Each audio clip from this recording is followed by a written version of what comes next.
Hello everyone, I'm Lauren, also known as your sewing buddy, and today I'm cutting out a fleece robe for my friend Davio.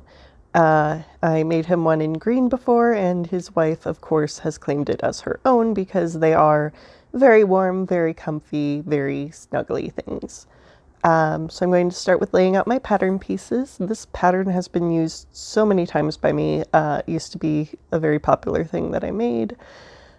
This is one thing that I still use a pattern for just because it's not a lot of pieces and it's not super fussy, but this way I have all of the dimensions set out properly. So once again, using the pin it straight to the floor method, I am not going to trace with this one though. I'm just going to cut directly because it's very difficult to mark onto fleece. Even chalk or marker wouldn't work out here because it's a dark color, so I'd wind up using a Sharpie marker anyway, and I wouldn't really be able to see that. So this piece here is the hood, and it is cut, the pattern piece itself is cut a little bit longer than the cut on fold line, just so that you can make sure you have it set up properly. If my voice sounds a little bit odd, it's because I am getting over an ear infection. So I can actually hear myself very well right now, but hearing outside of myself is a challenge.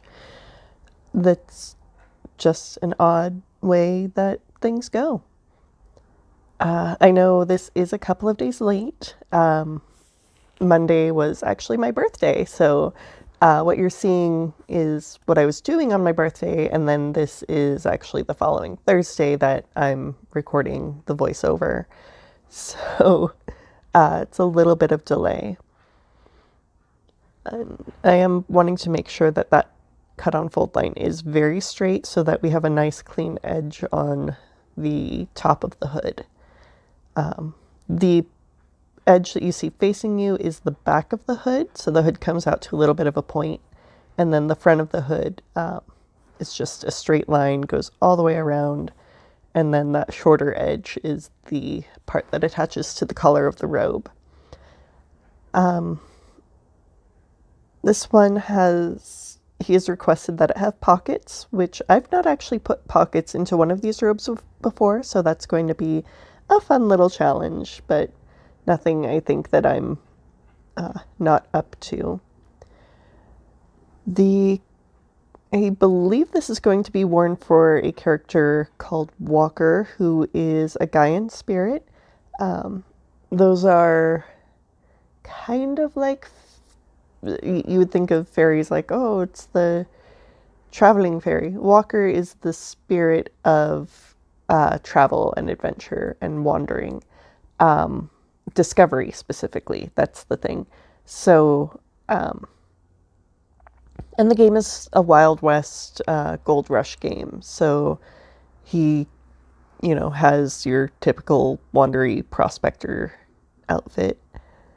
Yeah, using my very nice black scissors.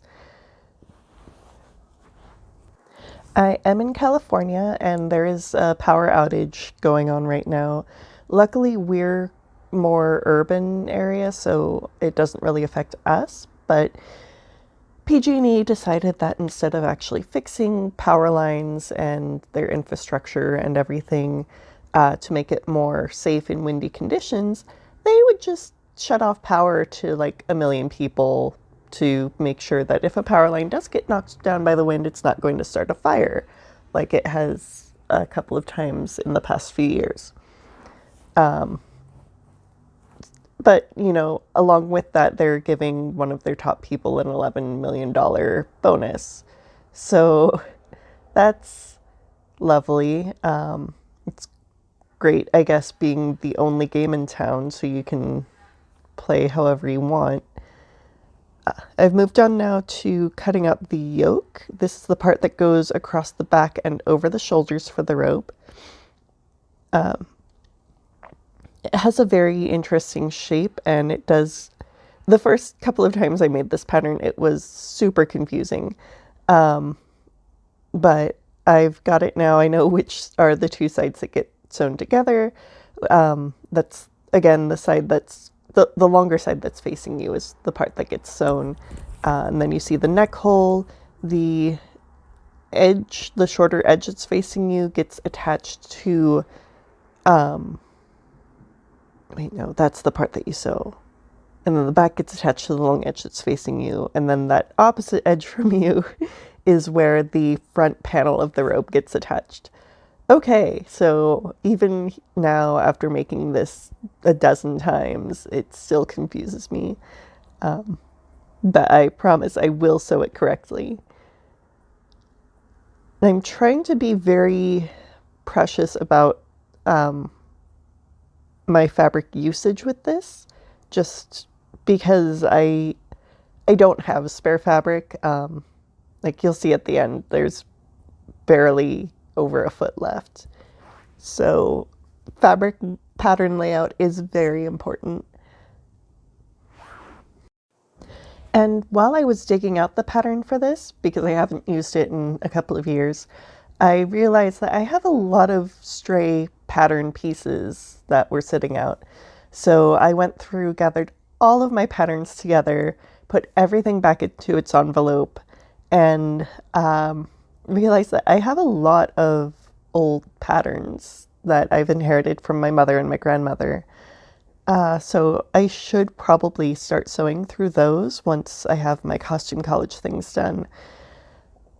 One of the patterns, though, was the first and only pattern that my mom and I worked through together for me, and it even still has her notes on it. So if you'd like to see me try to, go through those pattern pieces, scale it up for where I am at right now, and remake that very first SCA costume that was not at all historically accurate, let me know in the comments and I'll put that together as a video. And always make sure that you do actually cut out those notches, because the fleece has a lot of give to it. That's very important here, because otherwise my edges won't line up right. I'm starting with these smaller pieces because I know from past experience that they sit nicely side by side on your standard width of fleece fabric.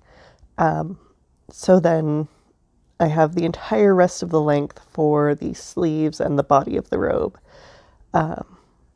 And the sleeves are cut flat as a single piece for each sleeve instead of doing half and half on the sleeves, because they're supposed to be, they're basically just tubes with a little nubbin at the top for the shoulder.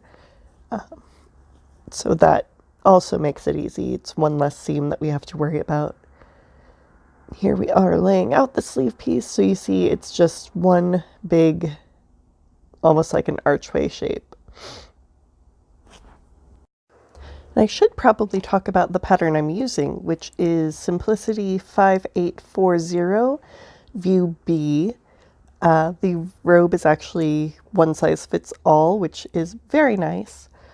The image on the actual pattern packaging is a much lighter material than what I'm using, but again, the fleece is so snugly warm, and also you can use Nick Wax Polar Proof to make it waterproof.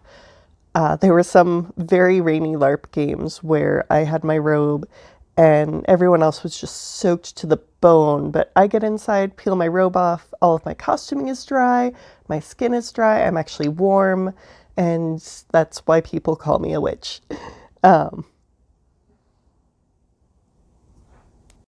It's really not magic though, it's just science. Fleece itself is, I believe what I'm using here is a synthetic. I haven't actually burn tested it, but fleece is normally made from wool, and so it still has a little bit of that waterproofing that wool naturally does. But smelling the fleece itself, I'm pretty sure this is a synthetic fleece, which also has the benefit of being mostly waterproof. Just very easy for the Nick Wax to get in there and make a nice barrier to keep you warm and dry in the winter gaming months. Which of course is why Tina stole the original robe from Davio. And I realized that since I've started doing the voiceovers on these, it's become a lot more about the project itself and a lot less about my life. So if you're wanting to know more about what's going on with me, let me know in the comments. If you like more of the project-oriented videos, let me know in the comments. Basically, I want to know what keeps you motivated, what I can talk about to keep you working on your projects while I'm working on mine.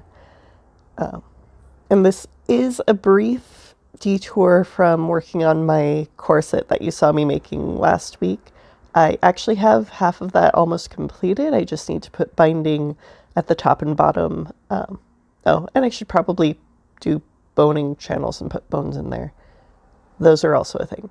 So it's not nearly completed, but I have the eyelets done and the whole thing's put together. So that's a good start. And then I still have the other half that needs the busk and eyelets and all of that.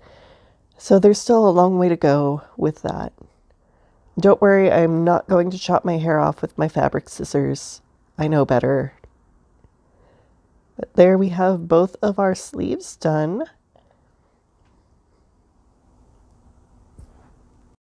Another nice thing about working with fleece is you don't have to press anything. You don't have to finish your seams. It's not going to unravel. Even if you press it, it's not going to stay put. You just sew it and go. I don't think I've even pre-washed this. I will wash it before I send it over to Davio just because it does, you can see it is picking up lint and things off the floor. So it's, it'll need a washing, but that will only make it a little bit better.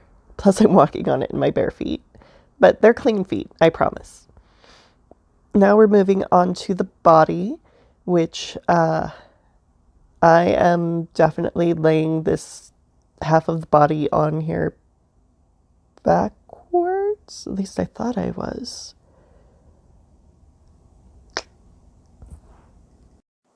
But I suppose we'll find that out together on our own. I think I had some kind of a wrapper under the fabric there, which I didn't want my scissors to catch. So here's where I lay the pattern back onto the fabric, the wrong edge facing the fold, which it's fleece, so it doesn't really have a bias. And the front and back panels are the same. It's just the back you cut on the fold, the front you don't. So that's okay. This is not the worst thing that could happen. And I'm shortening it a little bit because Davio is shorter than the pattern calls for, despite it being one size. But, you just trim the hem and create a new curve for it and everything's fine. It's all fine. And for a brief bit of my life talk, I did go to the Renaissance Fair this past Sunday with my friend Nicole. It's the first time we've actually managed to hang out. She was one of my brides at David's Bridal, and based on the themes of her wedding and just talking with her, I realized that we should definitely be friends. So now we are. And I got to hang out with her husband, Daniel, and of course, Jody came too. So it was fun. I somehow managed not to get sunburned despite forgetting to use sunscreen at all. So that's a win. I also picked up a couple of nice pieces, a deer antler necklace and a hat pin for my Mela hat, which I got at Costume College. So those will be put to good use, making sure that my pattern is laying out flat enough. I know that the lengths on this are going to be odd, and I will correct that later on when I actually get to sewing this together. again, the pattern is very forgiving. I don't know what I was thinking here, or why I didn't realize that the armhole was up against the fold. Oh, Lauren. So my current projects that I have on my docket in order are this robe, putting the lace and ribbon on my combinations, finishing my corset, and then beginning work on the rehearsal dress from Moulin Rouge, then the gray walking dress from Moulin Rouge. The themes for the costume college events have been announced, so I also need to figure out some kind of 1910 swimwear. I need to make Swedish folkwear because that's something that I agreed to be a part of. And I don't know, I'll have to figure it out from there. But those are a lot of projects, and that'll probably see me through at least the end of the year. I tried to schedule it out, and I was supposed to have all of my underpinnings done in September, and I have them scheduled out to be done in October, but I'm already fairly far behind on that because this project stuck in there, and also I can't come home and sew every night. Some nights there's too much else going on. So that doesn't always happen.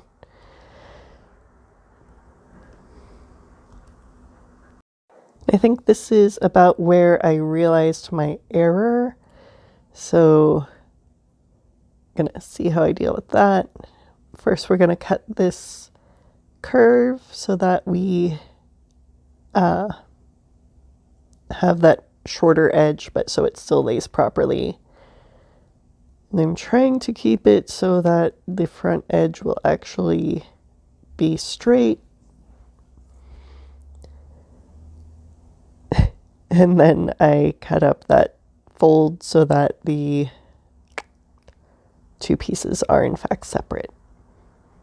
And that's okay. These are my front edges, and I can cut the back on the fold still because I have enough fabric for that. Yay! Overall, I am using 4 yards of this fleece. So if you decide to make this on your own, that's how much you need. The pattern itself calls for, let's see if I can find this on the package. It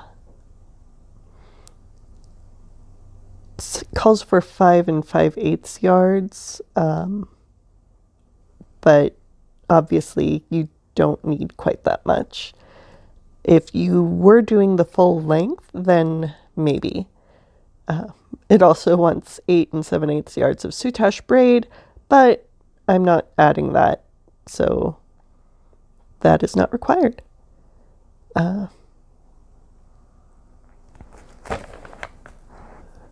Again, shortening the edge, trying to follow those fold lines I did before, trying to figure out which of the fold lines on here are those.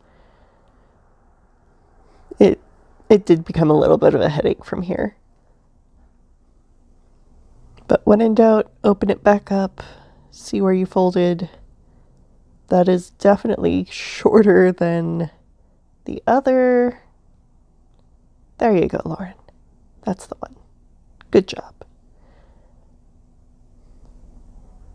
And then again, I'll straighten it out. This is mostly just to get the inside edge under the armhole the right length, and then the front edge can be straightened out later.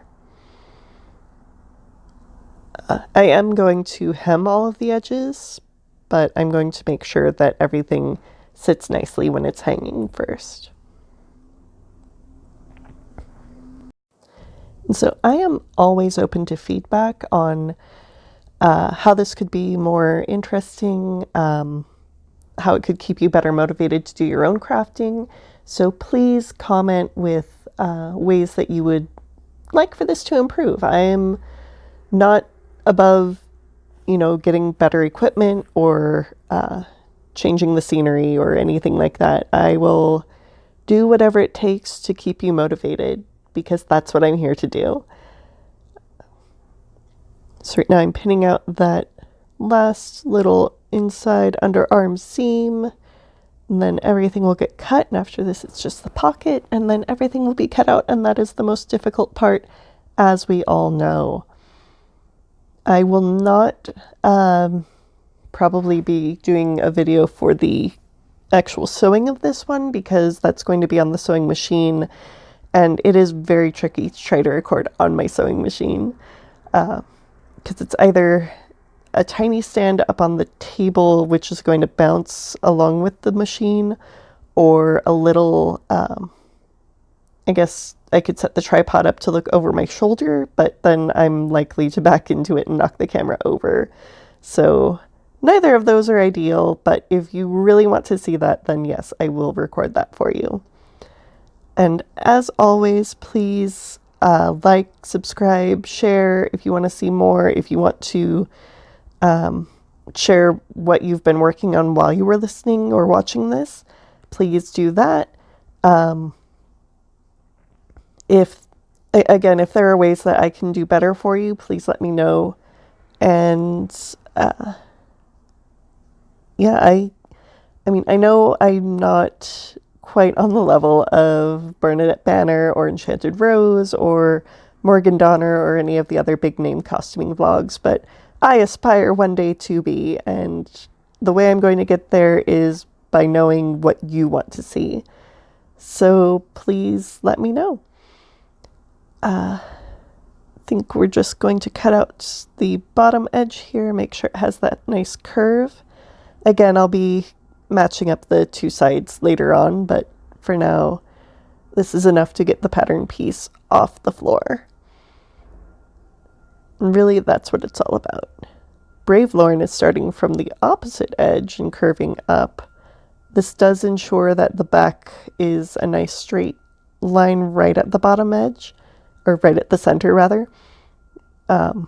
That's very important, so you don't get some kind of weird W shape or strange point at the bottom. Then I just need to cut out a pocket, which I'm going to do from some of the cabbage here, because again, I want to be able to do something with that leftover fleece, even if it just winds up getting cut out into a scarf. And